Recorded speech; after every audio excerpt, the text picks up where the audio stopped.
Oke teman-teman, hari ini kita bakal ngebahas salah satu halaman paling kelam dalam sejarah modern Indonesia, tragedi Tanjung Priok. Ini adalah sebuah cerita yang ngingetin kita gimana sebuah percikan api kecil bisa membakar segalanya dan ninggalin luka yang dalam, sekaligus jadi pelajaran yang super berharga. Kalian pernah kepikiran nggak sih, gimana ceritanya sebuah insiden yang kelihatannya sepele, tahu-tahu bisa meledak jadi tragedi kemanusiaan yang makan ratusan korban? Nah, pertanyaan ini nih yang bakal jadi pemandu kita buat ngebongkar kasus Tanjung Priok hari ini. Biar kita bisa paham ceritanya secara utuh, kita bakal bedah jadi 5 bagian.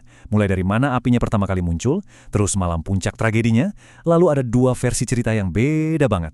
Perjuangan buat nyari kebenaran selama puluhan tahun, dan yang paling penting, apa sih pelajaran yang bisa kita ambil dari semua ini? Oke, kita langsung aja masuk ke bagian pertama. Semua itu berawal dari sebuah tempat ibadah, dari sebuah tindakan yang dianggap menyinggung banget. Coba deh kita lihat timeline ini. Semuanya terjadi cepet banget. Tanggal 10 September, ada seorang aparat masuk ke area sholat di masjid tanpa lepas sepatu buat nyopot spanduk.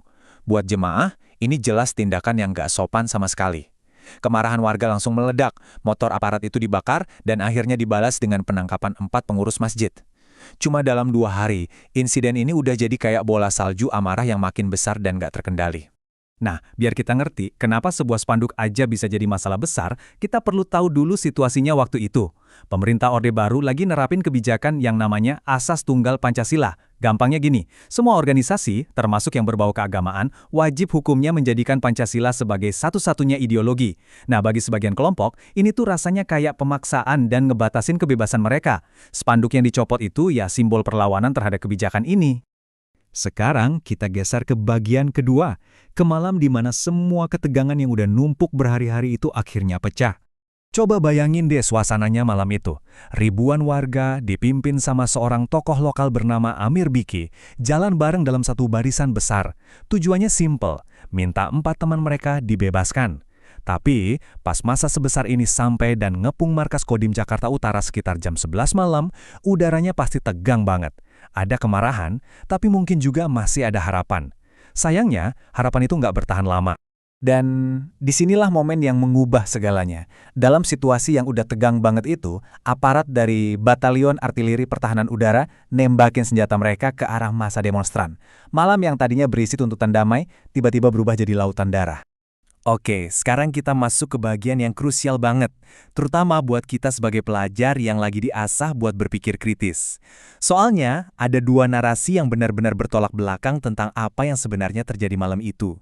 Di satu sisi, ada versi resmi dari aparat. Mereka bilang ada provokator yang bikin rusuh, jadi mereka terpaksa membela diri. Di sisi lain, ada kesaksian dari para korban yang selamat.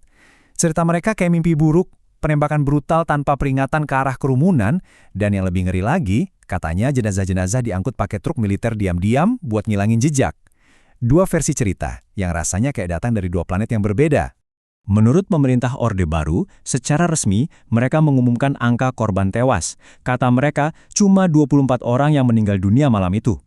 Tapi angka itu rasanya kayak bohong banget buat warga yang ada di sana. Menurut kesaksian masyarakat, jumlah korban tewas atau yang hilang itu bisa lebih dari 400 orang. Coba deh bayangin perbedaannya, 24 lawan 400 lebih. Jurang yang dalam banget di antara 2 angka ini adalah inti dari misteri dan luka yang ditinggalkan sama tragedi Tanjung Priok. Cerita ini nggak berhenti di malam itu aja.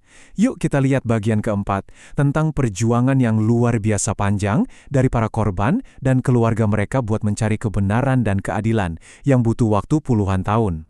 Kayak yang bisa kita lihat di sini, jalan buat nyari keadilan itu, wah, panjang dan berliku banget.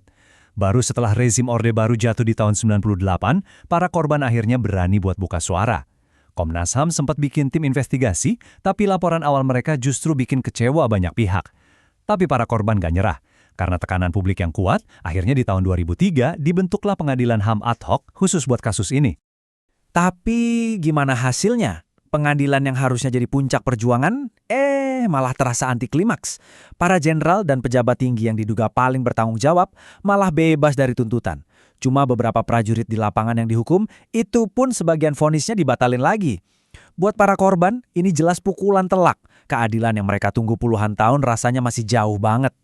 Dan ini nih, yang ngebawa kita ke bagian paling penting dari pembahasan kita hari ini. Setelah tahu semua faktanya, terus apa pelajarannya buat kita? Buat generasi muda Indonesia. Pertama, tragedi ini kayak maksa kita buat ngaca sama diri sendiri. Di sekolah, di tongkrongan, di media sosial, gimana sih cara kita nanggapin orang yang beda pendapat sama kita? Tragedi Priok ngajarin kalau dialog dan saling menghargai itu kunci, biar perbedaan nggak malah jadi kekerasan. Kedua, ingatkan bagian dua sisi cerita tadi. Nah, itu pelajaran literasi media yang paling nyata. Di zaman sekarang yang informasinya bejibun, peristiwa ini ngingetin kita buat selalu kritis, selalu cari tahu dari banyak sumber, dan jangan nelen mentah-mentah satu cerita aja, apalagi kalau itu datang dari pihak yang punya kuasa. Dan yang terakhir, ini tentang peran kita. Tragedi ini adalah pelanggaran hak asasi manusia yang berat. Sebagai generasi penerus, kita punya tanggung jawab buat belajar dari sejarah. Jadi suara buat mereka yang nggak bisa bersuara, dan mastiin kalau hak setiap orang buat hidup dan berpendapat itu selalu dihormati. Pada akhirnya, kita ngelihat lagi sejarah kelam kayak Tanjung Priok ini bukan buat sedih-sedihan terus atau saling nyalahin. Kita mempelajarinya supaya kita, generasi sekarang dan yang akan datang, bisa jadi lebih bijaksana, lebih adil, dan lebih manusiawi. Terima kasih banyak ya udah nyimak.